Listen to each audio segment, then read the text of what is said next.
The U.S.-Venezuela war is imminent.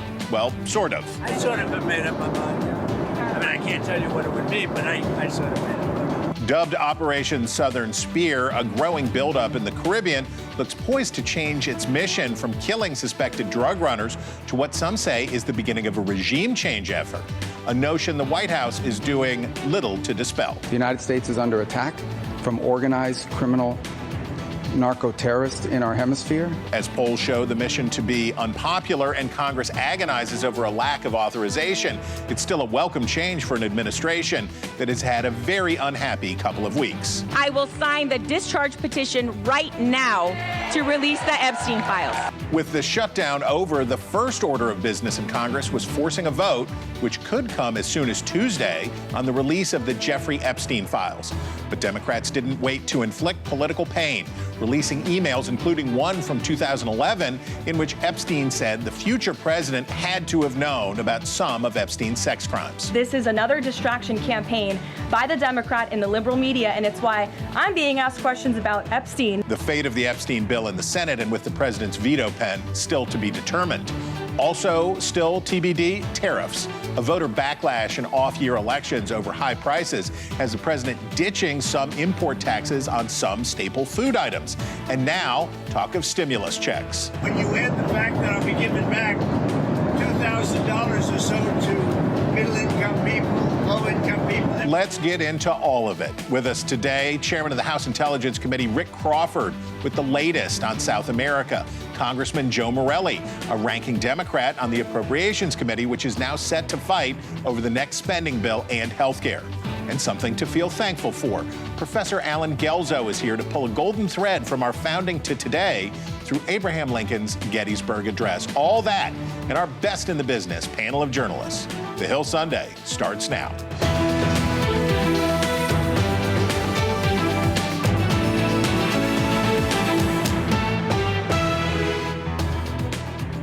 Hello from Washington and welcome to the Hill Sunday. I'm Chris Stirewalt.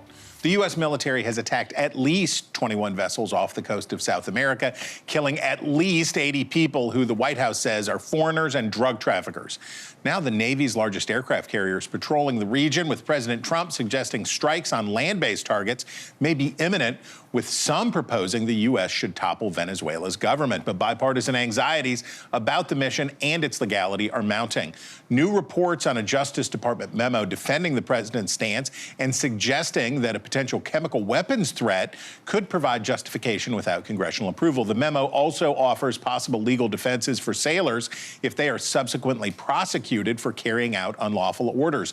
Like the Obama-era drone kill list for alleged terrorists, the new policy is causing considerable consternation, but on a much larger scale. With us now from his district in Northeast Arkansas is House Intelligence Committee Chairman Rick Crawford. Mr. Chairman, on this beautiful autumn day in Arkansas, thank you for making some time for us. On Friday, the president said he had sort of made up his mind on what to do about attacking Venezuela. Today, the U.S. military has begun 5 days of exercises just off the coast. All signs seem to point to war. Is that a reasonable conclusion for us to make? Well, I mean, probably someone that's just casually looking might consider that to be the case, but I don't know that he has definitively said we are going to strike, land-based targets in Venezuela. Right now, he's focused on the drug trafficking that's taking place, and he's within his rights to do that. I've heard the review from the DOJ on his legal authority. This is not unlike the action that we took in countries like Afghanistan, Yemen, Syria. It's modeled after that. There is a pretty robust decision tree, if you will, on how those strikes are undertaken. And so I think I'm satisfied. We had that briefing last week with Secretary Rubio, Secretary Hegseth, and the DOJ. And I think most people were satisfied from a legal standpoint, but we haven't heard anything more about the plans that he may have for further action. So in your mind, this is a counter-drug operation. We've heard Secretary Hegseth say this is sort of a Monroe Doctrine kind of thing, and it's about the security of the Western Hemisphere. And the former top advisor to the president on Venezuela from the first term said that regime change has to be the goal. You understand this to be about stopping the flow of narcotics. Well, two things can be true at the same time. Number one, yes, primarily about stopping the flow of narcotics. But on the other hand, look what we're doing with positioning those military assets in a way that we have is basically to send a signal to not only our allies in the hemisphere, but to countries like China and Russia that we are not taking our eyes off of our own neighborhood. That was the case over the last 20-odd years as a result of the global war on terror. The Trump administration has purposefully decided we are going to pay closer attention to the Western Hemisphere and start to guard our neighborhood. And we're actually, I think this is welcomed by our allies in the region. Okay, on the congressional authorization piece of this, I'm guessing that the memos that the New York Times and the Wall Street Journal were made privy to, parts of, it is an offshoot of the briefing that you're talking about that members of Congress got. One of the core parts of the argument is that fentanyl is a chemical weapon. That the drug fentanyl is a chemical weapon, and therefore the president's free to undertake these strikes without congressional authorization, or would be free to undertake new strikes even without congressional authorization. Now, let's leave aside just for a second where fentanyl comes from, because the experts we talk to say it's not South America, that's cocaine typically. But on the question of authorization, we don't know what's going to happen, as you say. But if the president does want to escalate this conflict, does something like that give him the ability to engage in land strikes without congressional approval? Well, I'm not sure. Currently, as I mentioned before, the president has designated these narco trafficking organizations as terrorist organizations, which does change the rules of engagement and allows him to conduct these strikes much like we saw against terrorist cells in places like Yemen and Syria. So it's modeled after that. Anything further, I have no doubt that if he wanted to do something further, the Constitution does give him some authorities, but not without a certain timeline to come to Congress if he's going to seek further action. So I think it's premature to start to wring our hands about what he may or may not do, because he's operating under the law currently, and I'm satisfied with that. If he takes further action, if he goes after land-based targets, I have every confidence that he would come to Congress and say, here's what I'm doing, here's why I need further authorization to continue those operations. Okay, you have won a lot of admiration from some Democrats because you're running a good shop. That you're including people, that you're trying to be even-handed and build consensus. But we hear from Democrats in the Senate, particularly, that they have been cut out of briefings on this, and that Republicans have gotten briefings on these activities that Democrats have been excluded from. Talk about that. How are Democrats getting briefings in the House? Well, I've attended multiple briefings with Democrats present, so I'm not sure where that narrative has come from, but I've been in multiple briefings over the last 2 or 3 weeks, and there were an equal number of Republicans and Democrats. So I think the administration is reaching out appropriately to not just Republicans, not just Democrats, but both together, because we've all been in the same room at the same time. Okay. I hate to talk about this, but before we let you go, a source tells NewsNation that a vote on releasing the Epstein files could come as soon as Tuesday. How do you plan to vote on that, and why? Well, I'm not really sure yet, because I'm not sure that that's even going to come to the floor. What I would say is that Chairman Comer of the House Oversight Committee has done a fantastic job and undertaken a robust investigation and is in the throes of that. And I think he released as many as 20,000 documents just last week. And I don't want to get out ahead of that or disrupt what he's trying to do. And so I'm going to reserve judgment. And in fact, I'm not even sure what the status is currently on whether or not there would be a vote on that particular measure next week. So we'll see. Yeah, we'll see. I mean, there's obviously, we know there's a discharge petition that may be ripe, but we'll see. Okay, well, making a little news. All right, Mr. Chairman, we appreciate you. And you, America, if you were heading to this month's 90th annual World Championship Duck Calling Contest in Stuttgart, Arkansas, you would know him already, but if you don't, there he is. Chairman Rick Crawford, we thank you. Joining us now from Rochester, New York, Democratic Congressman Joe Morelle. Congressman, you just heard Chairman Crawford. He sounds confident that the administration is operating within its authority, carrying out these strikes, and that Congress is being kept abreast, including Democratic members, and also says the administration would come to Congress if these operations move to land-based targets. What's your response? Well, look, I have great respect for Chairman Crawford, but I feel bad for him having to defend the actions of what I consider the most immoral, corrupt administration in American history has got to be tough. Look, if members of Congress have been briefed, I haven't been included, and I serve on the Appropriations Subcommittee for Defense. So I would love to be briefed and understand exactly what's going on. And I suspect most Americans have no idea what the threat is that's posed by the Venezuelans or why the United States would position 15,000 military personnel off the coast of Venezuela. So I would like to know that. I would think that the president would want to not only share it with members of Congress, but the American public. If there's an imminent threat to our safety and our national security, we ought to know about it. And what's clear is the arguments that the president continues to make about this keep shifting and changing. So, yes, I've heard them say that it was drugs, although, as you just said in the previous segment, fentanyl, the constituent chemicals that make fentanyl aren't produced in Venezuela. They're not assembled in Venezuela. So it would be, I think, important for the president to put the evidence before Congress and ultimately to the American people and see whether or not there's a consensus that this is really helping our national security interest. I have no evidence that that's the case. We'll find out.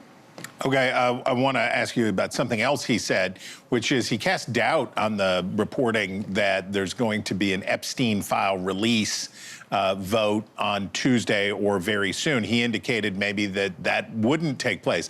Is it possible that this discharge petition will not really be coming to the floor, or if it does, it won't pass? It seems like it has the votes. What do you think? Well, look, in the new House of Representatives under this majority, anything's possible. We just went 5 weeks without having a single day of session or votes by the House to head off what we believe is the vote to release the Epstein files. But 218 members of the House have signed a discharge petition. Under our rules, that means a vote is forthcoming. And I think Speaker Johnson has said repeatedly that he expects there will be a vote this week. So I don't know what Chairman Crawford is talking about, but I will say this. The rules require it, but I don't think House Republicans have cared very much about the rules over the last several weeks or several months.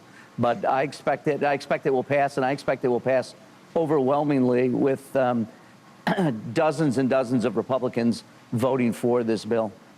Okay, now, Democrats have definitely been having a field day with this Epstein story. But Republicans, of course, are quick to observe that the files the president's critics are so loudly clamoring for were in the hands of the Biden administration for 4 years. I understand the legitimate interest by many here. But answer that. Why didn't Democrats demand the release of these files during the Biden years? Well, look, I don't know that that's the right question. I think the question is, why are we resistant to having the files released? We have them. Even President Trump talked about during the 4 years he was out of office how on day one he was going to release the Epstein files. Pam Bondi said she was going to release them. Kash Patel, the director of the FBI. Then they said there weren't any files at all. Clearly, there's 20,000 emails and apparently treasure trove of additional information. So I'm not sure why people get into these. Why didn't it happen before? It's right in front of us now. The question is before us. It's the right thing to do. We should just do it. And frankly, if the president, who has maintained his innocence, is so convinced there's nothing in there that's damning, why isn't he releasing them? I think after a while, people are starting to wonder. And frankly, this is, in a sense, a distraction, but it's of Donald Trump's choosing. He can release it. Pam Bondi will do whatever he tells her to do. She's obviously demonstrated no independence during her tenure as Attorney General. So she'll do it. All he has to do is say, let's do it. But if not, it's going to be incumbent upon the House. And then I hope Senate majority will put this on the bill and then he'll send it to the president's desk for his action. All right, you mentioned your big job on the Appropriations Committee. You voted against the continuing resolution to reopen the government last week because you said it did not do enough on health care, health insurance. You got 2 months to work out a deal to prevent another shutdown. What's going to happen? What do you see happening? Well, I don't know. We've only passed 3 of the required 12 bills for a long-term spending plan. I think the focus ought to be on that, and it needs to be on the premiums that are going to skyrocket. People are already in the open enrollment period. People are already seeing the massive increases being proposed in health insurance premiums. We've got to focus on it. I don't understand why members of Congress in the majority are resistant to having a conversation about how to make sure health insurance is affordable for working Americans. And it really bogs my mind to understand what's going on. We should have, and by the way, this big fight was over a short-term Band-Aid that only gets us to January, but Republicans are continuing to refuse to promise to bring to the floor a bill which would extend subsidies that have allowed us to get to a point in America where we have the lowest uninsured rate in American history, and that's because of the Affordable Care Act. So let's continue the subsidies. Let's try to make health insurance more affordable, and let's get on a long-term spending bill that will go to September 30th of next year. But the insurance, there are a lot more people covered, but the premium increases are through the roof, and Obamacare premiums are rising faster than other kinds of health insurance. It seems like there may be some structural flaws in a program that was promised to bring costs down. Are you open at this moment to any sort of structural changes or large changes to Obamacare as an entity, or do you view it as sacrosanct at this point? I mean, I don't view anything as sacrosanct. I think what people are sort of confusing is the rates of increase in the Affordable Care Act policies, and all health insurance are going up dramatically. There are things that we need to do structurally about the delivery of health care in America. Insurance is just the way you pay for health care. Healthcare costs are climbing dramatically, and I would think that Republicans who are in charge of the White House, the United States House of Representatives, and the United States Senate would be focused on that. How do we look at healthcare and the delivery of it? How do we bring down costs? How do we employ technology? Those are all basically the causes of rates of increase in insurance, from commercial insurance, Medicare, Affordable Care Act, Medicaid. It's all connected to the cost and the delivery of healthcare itself. Okay, Congressman, we thank you. And America, if you knew that a garbage plate was a delicious treasure and not trash, you would know him already. But if you don't, there he is, Congressman Joe Morelle. We thank you. Coming up, our journey to USA 250 is about more than 1776. Next, we'll talk to America's foremost Abraham Lincoln scholar ahead of the anniversary of the Gettysburg Address about government of the people, by the people, and for the people. Plus, with winter almost here, why don't we check under the hood and get a look at our whole hog midterm dashboard. We'll gauge the president's status and other key indicators. The Hill Sunday. We'll be right back.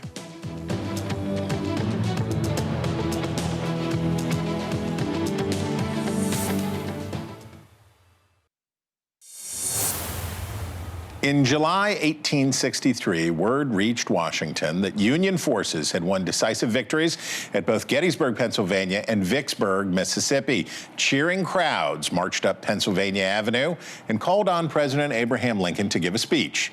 In his impromptu remarks, the president said, "How long ago is it? 80-odd years since the 4th of July? For the first time in the history of the world, a nation by its representatives assembled and declared as a self-evident truth that all men are created equal."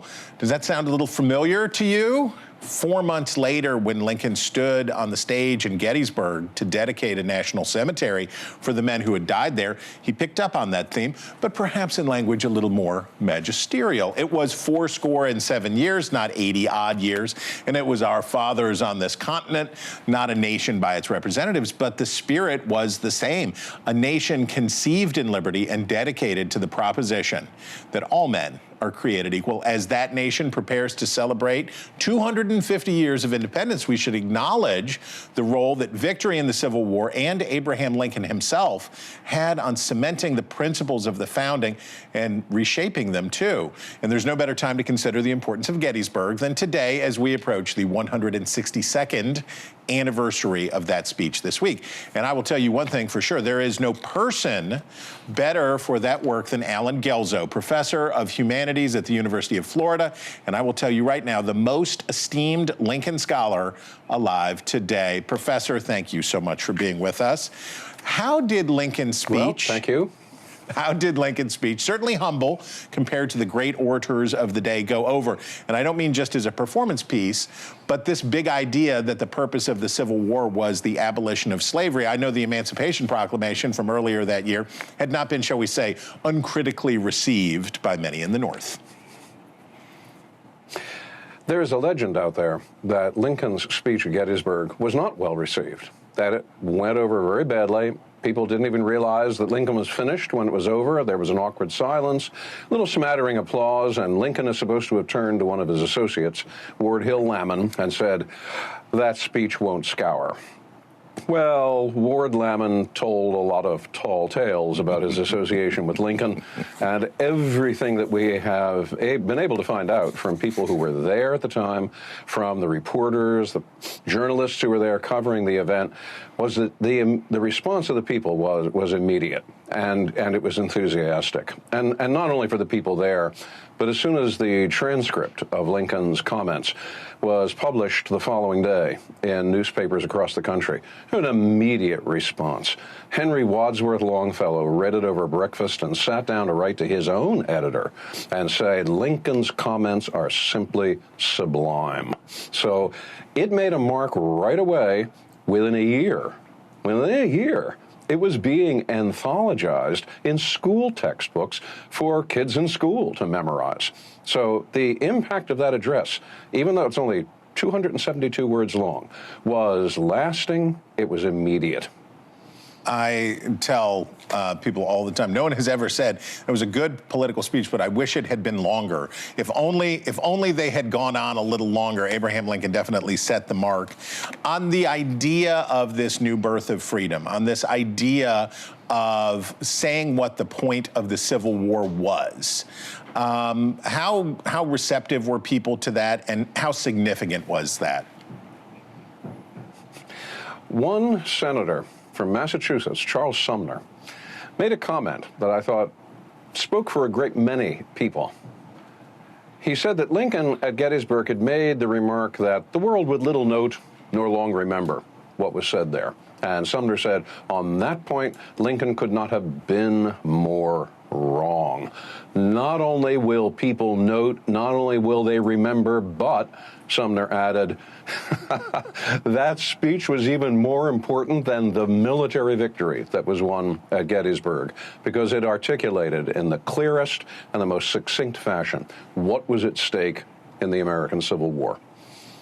There's a view of Abraham Lincoln by some, and I think of Richard Brookhiser and others, who describe Lincoln as sort of the last founding father, or the end of the age of formation for the United States, and that what he was doing there at Gettysburg and in his second inaugural and in so much of his work was saying, this is the point. This is why we are here. Does that scour with you? Does the idea of Abraham Lincoln as the coda or the defining end of the founding era, how does that sit? I think Lincoln saw himself very much as an heir of the founders, and the work that he was doing as president was the preservation of the Revolution and the Revolution's principles. Lincoln was very, very conscious that the United States in the 1860s, in the midst of war, was really the only large-scale democracy still on its feet after the age of revolutions at the end of the 18th century. And every aristocracy in Europe, every king, every dictator, every whatnot, were counting on the Confederacy to win this war and thus show that democracy doesn't work. Nice idea, but look, it's impractical. Even the Americans couldn't make a go of it. And Lincoln understands that what has to happen is that for the idea of government of the people, by the people, for the people, there's going to have to be a victory that justifies that. And if that happens, then the hinge on which American history turns from the past and faces the future with a renewed commitment to that fundamental birth of freedom, in this case, a new birth of freedom that is going to carry Americans into the future. Professor, I will not let you go without praising your latest book, The Golden Thread, A History of the Western Tradition. This is just the first volume, and it covers the ancient world and early Christendom. This is a gorgeous text, and I cannot recommend it to people enough. It is beautiful and really, really well done and really accessible. So before you leave us, pull that golden thread for us, if you will, from the birth of the West at the beginning to Abraham Lincoln. What Lincoln is talking about at Gettysburg, and in some respects is talking about just for almost all of his life, is this idea that ordinary people are capable of governing themselves. Human beings are not simply to be divided into a class of people who are incapable of running their own affairs, while there's another class of people who are born, booted and spurred, and ready to ride on the backs of everyone else. No. That was not the movement of the golden thread. And Lincoln will appear, you won't be surprised at this, in Volume 2, as one of those who articulates this idea beautifully and in the most direct and easily comprehensible language. This is government of the people, by the people, for the people. For Lincoln, what he is pulling on with that golden thread is a thread of connection which has gone all the way back to the days of the Roman Republic, all the way back to the great age of democracy in Athens. And even though he, as he admitted, even though he doesn't read Latin and doesn't read Greek, he is also very conscious of the inheritance that he carries forward. And it's an inheritance that, in the crisis of the Civil War, was receiving its greatest and most challenging test. Professor Allen Guelzo, I am envious of your students, but grateful for your books. Thank you very much for being with us today. And you, America, there's still much more ahead. Our best in the business panel of journalists joins us on the other side when the Hill Sunday returns. You feel that? There's a little bit of a freak out in Washington these days as the consequences of the longest ever government shutdown and a doozy of an off-year election win for Democrats filter through our politics. I think that sounds like a good time to check the gauges. With less than a year to go before midterm elections that will decide control of Congress, why don't we check in on our whole hog dashboard over here, huh? It's been a couple of months since we looked at our three key indicators: presidential approval, election performance by the party out of power, and congressional retirements. But we all know the first one is the big one. So what's going on with Donald Trump's job approval rating? Here is we're going to see it, here is every average approval rating for the president since January. You can see he started out in positive territory, net positive territory, and then ups and downs, but mostly downs, right? The trend line, but that's normal for presidents. Here's the disapproval. You see that, which tracks pretty well, but not always perfectly. That matters because we want to know not just who likes him, but how intense the opposition is. And it has never been stronger, you see that, than in recent weeks. What if we just had a single score, though, that would reflect all of that? What if we could put that together? Here it's about to come out, ta-da! Look at that. Here is the president's net approval score for his second term so far. He rebounded from a September low, but has drifted back down again. So you see this, he kind of got back up there for a second and then fell off. But the trend line is unmistakable. The net score is dire, right? Negative 17.6, down 5 whole points since September. So that's our first digit. Now on to election performance. It was a big night for Democrats 2 weeks ago, but bigger elections tend to produce less lopsided results. Democratic overperformance in legislative races went down from 15.7 to 13.1. But remember, if the midterms were anything like that, Democrats would take the House with ease and put the Senate in play. But it is down. And last, we have our retirement number. Remember, the party that thinks it's in for a skunking typically sees a lot more retirements. In September, 15 House Republicans had bowed out compared to 10 Democrats. Now it's 22 Republicans, 14 Democrats. Sounds like the red team is still expecting an unhappy year, but they're not going to say that out loud. So I just want to tell the American people, you should not forget this when we come up to midterms and other things. Don't forget what they've done to our country. Voters are going to remember which political party played games with their lives. Holy crocono, our best in the business panel of journalists joins us right now. Sabrina Siddiqui, she is a national politics reporter for the Wall Street Journal. Audrey Fahlberg, she is a politics reporter for National Review. And Julie Mason, she is, of course, the host of the eponymous Julie Mason Show on Sirius XM's POTUS channel, where you can also hear this show on Sunday mornings, which makes us kind of colleagues again. Okay, Audrey, we start with you. Some news, I think, from Rick Crawford on the Epstein business, saying that maybe there won't be a vote, right? That the discharge petition might not come up this week. it sounds like maybe what could be happening here is that they delay the vote and see if they can push out enough stuff through the Oversight Committee to get more Republicans to vote against it. Do you think, is that correct conjecture? That's certainly possible. I think that House Republican leadership is probably going to press forward with a vote on this before the end of the year. Look, Speaker Johnson's calculus up until this point has basically been, okay, he wanted to delay the vote on this by not swearing in the new Arizona Representative Adelita Grijalva. He reached this point where he said, okay, after the shutdown was resolved, we got to kind of just push through with this thing because every Democrat in the House is expected to vote or sign that discharge petition, so every Democrat's going to vote for it. Vote twice if they could, yeah. Right. 4 House Republicans have signed on to that, all of whom are kind of firecrackers, not in Trump's good graces at this point. What's really interesting is, most House Republicans did not sign on to that petition, but now that the dam is kind of broken, the idea here is from Democrats is to get Republicans on the record ahead of the midterms, voting against releasing the Epstein files. Yeah. So I think we may see a little bit of a flood break here with more House Republicans voting for it. Sabrina, Marjorie Taylor Greene is on a journey. She is on a journey, and once the president's most vocal supporter is now a critic, and the president is firing back. Am I right that this feels like Elon Musk a little bit, that you have somebody who was an intimate and an important part of the community now openly at odds with President Trump, and this is at the heart of it? How does that end, and does it tell us anything else?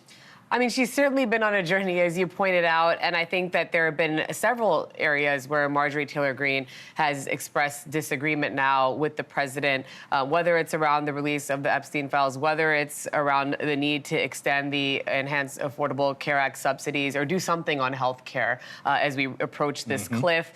There's always going to be that question, right? What are her broader ambitions here? Well, the president wants to say that this is because she's running for president in 2028. Is she trying to mount some kind of campaign or perhaps seek, another, maybe mount a run for the Senate? There's been all kinds of rumors about what she's really after. I think, what really this shows, though, she's not the only one who's been breaking from the president on the Epstein files. And I think just kind of circling back to this issue and why it's important is, it's not just Democrats. Republicans have also been seeking the release of these files because initially the Trump administration had promised. Yeah, they didn't know they were being naughty when they started. The president had not actually been accused of any wrongdoing. And in some cases, some people are wondering, is the cover-up bigger than the crime? They're actually inviting more suspicion, the administration, by refusing to go along with not just Democratic but Republican demands that these files be made transparent. That's the part that kind of does feel like Russiagate, right? Yeah. That's the part where if the president's behavior creates more controversy, firing Jim Comey and then saying it was because of Russia or whatever else, acting guilty causes... The woodshedding of Lauren Boebert in the sit room was extraordinary. I think MAGA really has to ask itself, why is he fighting so hard on this disclosure? Political mirroring is heinous, and it makes our politics worse. I noticed Democrats doing to Trump what Trump did to them on Epstein, right? Which is, they'll say anything.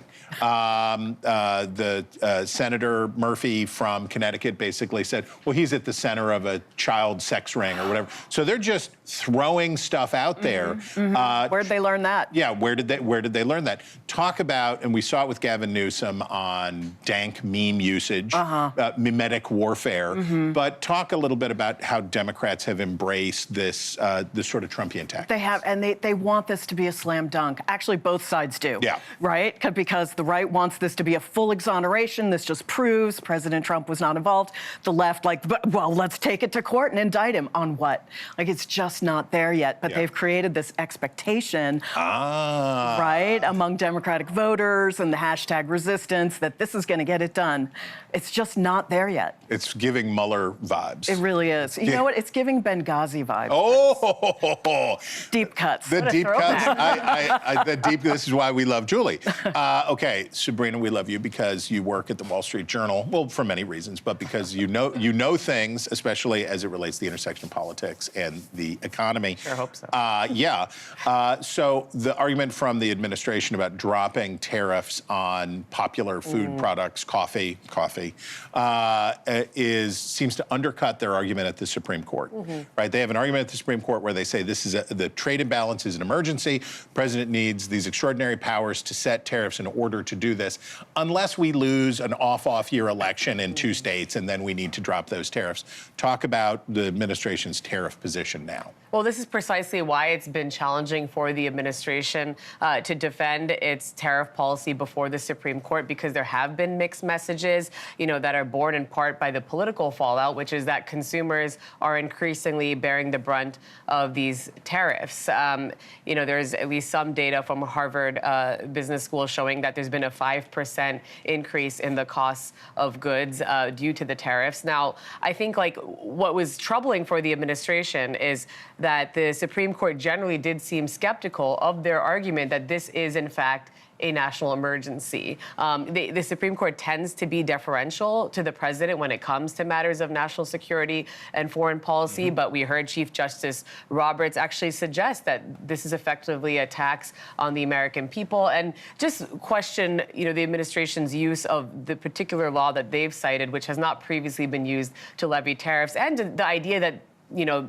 the president's power on tariffs is absolute when they're typically, obviously, authorized by Congress. And, it is looking politically challenging for a lot of Republicans. So I actually don't think Republicans would mind if the Supreme Court... Oh, no, I think they would love it. I think they would be delighted. This is one of the few places where there's been disagreement. Audrey, before we take a break, the Republicans say they're going to repeal and replace. They're ready. It's been a long time, but they're ready to repeal and replace. Is there really the will on the coming up on a midterm year for Republicans to get serious about a health insurance replacement or something like that, or is that bar talk? Look, at this point, the Enhanced Affordable Care Act subsidies, it's unlikely we're going to get a huge swath of Republicans to support any sort of extension of that, even a reformed one. I think one senator to watch right now is Bill Cassidy. He has said that he's working with the White House on some sort of plan to, instead of give direct payments to insurance companies for these subsidies, giving the direct payments to consumers. And I think that's the thing to watch over the next few weeks when it comes to health care. He also has a great-looking dog that you can see him walking around Capitol Hill. It is a very good-looking dog. Okay, coming up, war and rumors of war, a chemical weapons claim and a fight over congressional authorization. Does that sound familiar? When the Hill Sunday returns.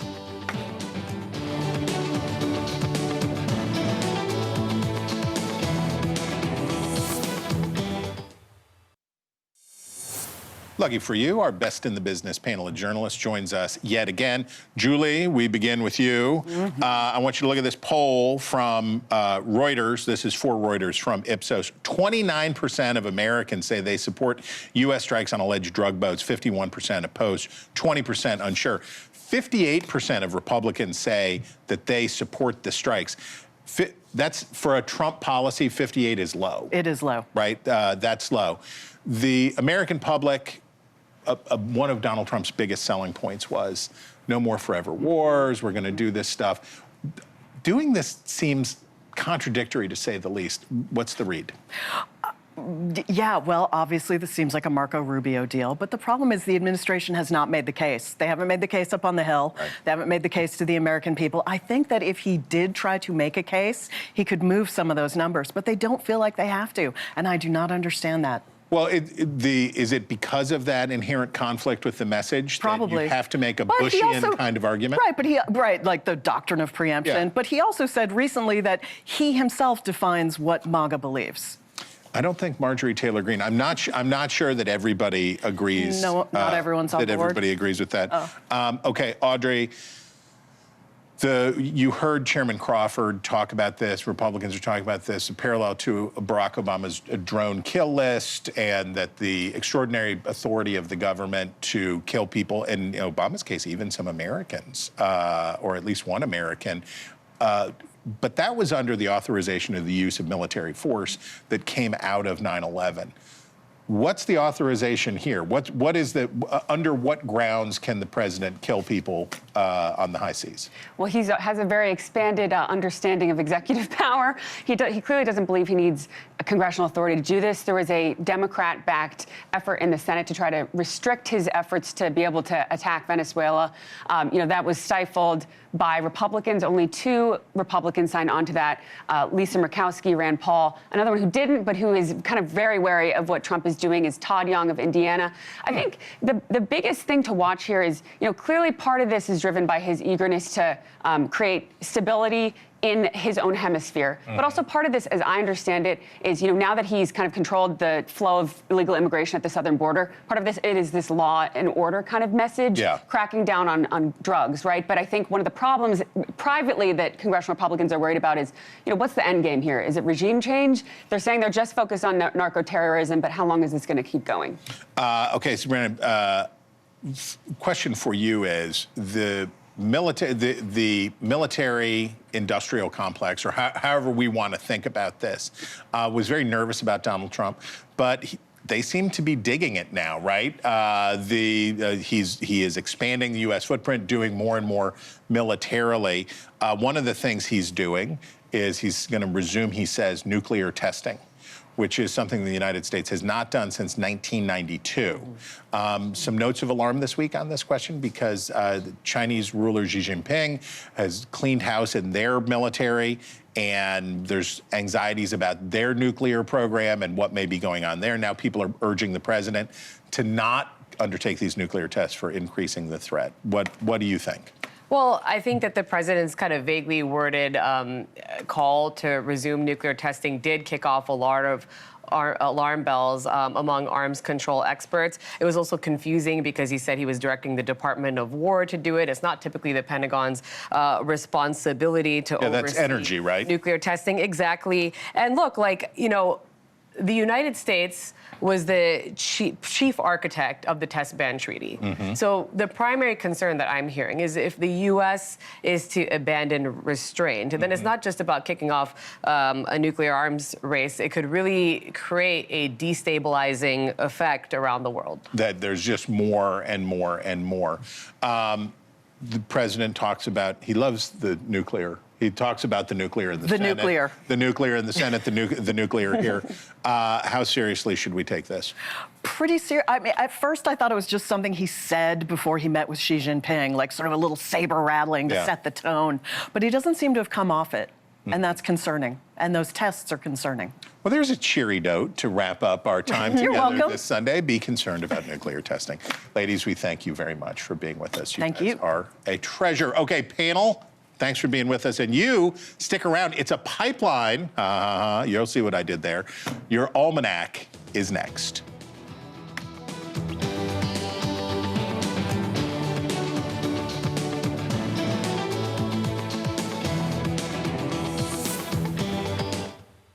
Every weeknight on NewsNation, Blake Berman brings you the biggest stories from the top newsmakers in Washington. Why are you going to be voting against this? So there hasn't been enough. What happens next? The healthcare conversation. That is going to come to a head. Where do we look to leadership as we go into 2026?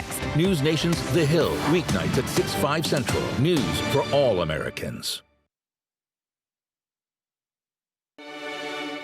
This is your almanac for today, Sunday, November 16th, 2025. On this day in 1973, President Richard Nixon signed the law approving the construction of the Alaska pipeline, a bid to help relieve the pain and uncertainty from successive Middle East crises.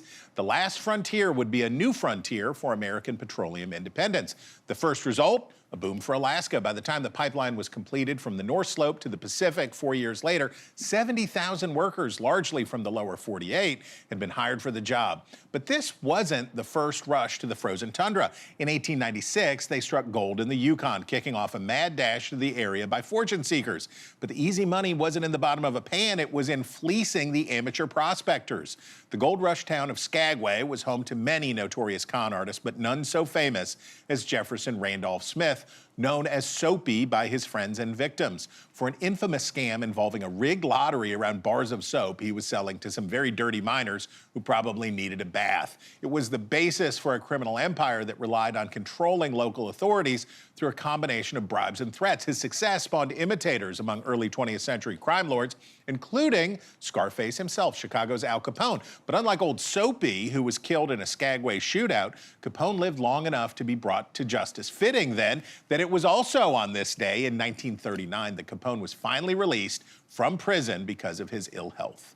So whatever big project you're starting this week, we hope it's well-oiled. Until next time.